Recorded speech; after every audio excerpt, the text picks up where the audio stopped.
నమస్తే టిఆర్ నిజం. నేను మీ తాళ్ళపల్లి రమేష్. ఈరోజు మార్నింగ్ న్యూస్ కు స్వాగతం. వివిధ పేపర్లోని ముఖ్యాంశాలను ఒకసారి మనం చర్చించుకుందాం, ఒకసారి జనానికి తెలియజేటట్టు చేద్దాం. ఎందుకంటే అన్ని పేపర్లు నమస్తే తెలంగాణ, సాక్షి, ఈనాడు, అన్ని పేపర్లోని ప్రధాన వార్తల్ని కొన్నిటి మనం తీసుకుందాం. అందులో భాగంగా ఒక ప్రధాన వార్త, ఎందుకంటే ఈరోజు విద్యా వైద్యం అనేది ప్రతి ఒక్కరికి అవసరం అని చెప్పేసి మాట్లాడుకుంటా ఉంటాం. కానీ గవర్నమెంటు, ముఖ్యమంత్రి గారి గవర్నమెంటు, రేవంత్ రెడ్డి గారి గవర్నమెంటు గురుకులాల పైన ప్రత్యేక శ్రద్ధ వహిస్తానమని చెప్పేసి చెప్తా ఉన్నారు.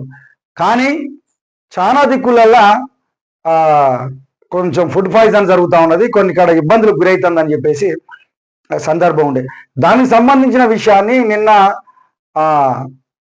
మంత్రి గారు అడ్లూరి లక్ష్మణ్ గారు వాళ్ళ సమావేశం ఏర్పాటు చేసి గురుకుల విధులలో ఎవరైనా నిర్లక్ష్యం వహిస్తే సహించేది లేదు అని చెప్పి చెప్తా ఉంటాడు. ఎందుకంటే ఆయన ఉన్నది ఎస్సీ ఎస్టీ మైనార్టీ యొక్క సంక్షేమ శాఖను చూస్తున్నాడు.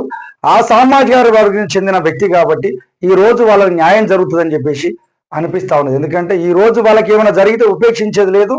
ప్రతి వారం వచ్చి నేను సందర్శిస్తా. ఇంతకుముందు మీరు అల్యూమినియం గిన్నెలలో వంటలు చేస్తారు, దానికి స్వస్తి పలకాలే, ఇప్పుడు స్టీల్ గిన్నెలలో వండాలి అని చెప్పి చెప్తా ఉంటాడు. ఎందుకు ఏదేమైనప్పటికీ, ఎందుకంటే ఆడ ఉన్నోళ్ళంతా ఎస్సీ ఎస్టీ బీసీ మైనార్టీ సామాజిక వర్గాల పిల్లలు ఇక్కడ చదువుతుంటారు కాబట్టి ఆ సామాజిక వర్గానికి చెందిన వ్యక్తి ఈరోజు మంత్రిగా ఉన్నాడు కాబట్టి ఖచ్చితంగా న్యాయం జరుగుతుందని చెప్పేసి జనాలు కూడా భావిస్తా ఉన్నారు. దానికి సంబంధించి ఆ వార్త మనం చూసుకుందాం. గురుకుల విద్యా సంస్థలలో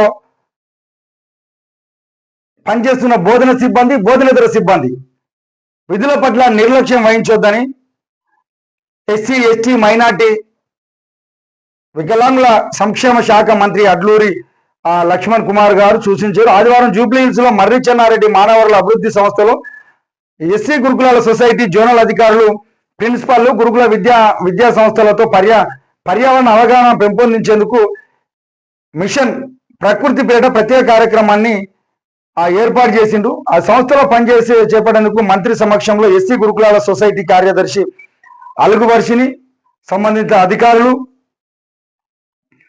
ఆడ ఉన్నారు. ఈ సందర్భంగా అల్లూరు లక్ష్మణ్ మాట్లాడుతూ గురుకుల విద్యా సంస్థలలో ఇకపై అల్యూమినియం పాత్రలను వాడొద్దు, ఏది వాడినా మన స్టీల్ పాత్రలను వాడాల్సిన అవసరం ఉంటుంది. ప్రతి వారం వచ్చి నేనే ప్రత్యక్షంగా సందర్శిస్తా అని చెప్పేసి అంటాను.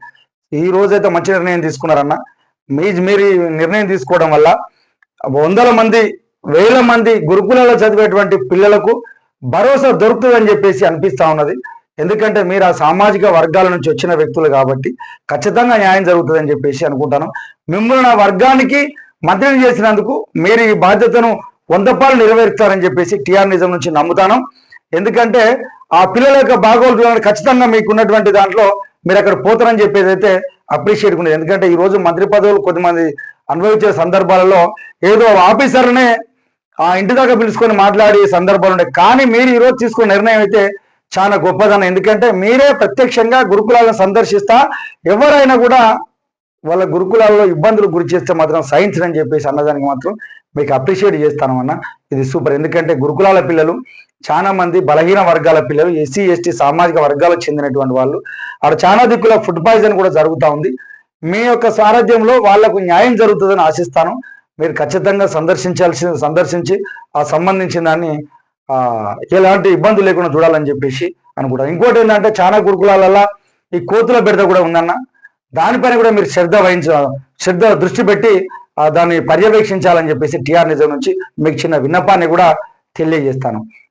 ఇంకోటి ఏంటంటే ఈ రోజు గురుకులాలలో ఇప్పుడు జిల్లాలు మారి అడ్మిషన్లు వస్తాయని చెప్పేసి అంటారు. దీనివల్ల చాలా మంది పిల్లలు వాళ్ళ లోకాలిటీని మారే ప్రమాదం ఉన్నది. ఇంకోటి ఆ సీట్లలో జైన్ కావడం కూడా లేదు. దీనిపైన కూడా ఒకసారి దృష్టి పెట్టి ఎక్కడ జిల్లా వాళ్ళని అక్కడనే ఫుల్ఫిల్ చేసే విధంగా ప్రయత్నాలు చేయాలని చెప్పేసి టిఆర్ నిజం నుంచి చిన్న విన్నపాన్ని మీకు తెలియజేస్తానన్నా. కానీ ఈ రోజు గురుకులాల పిల్లలకు ఆ 100% భరోసా దొరుకుతుందని చెప్పేసి టిఆర్ నిజం నుంచి మేము అనుకుంటా ఉన్నాం. ప్రజలు కూడా ఇది నమ్ముతారని చెప్పేసి ఆశిస్తాను అన్న.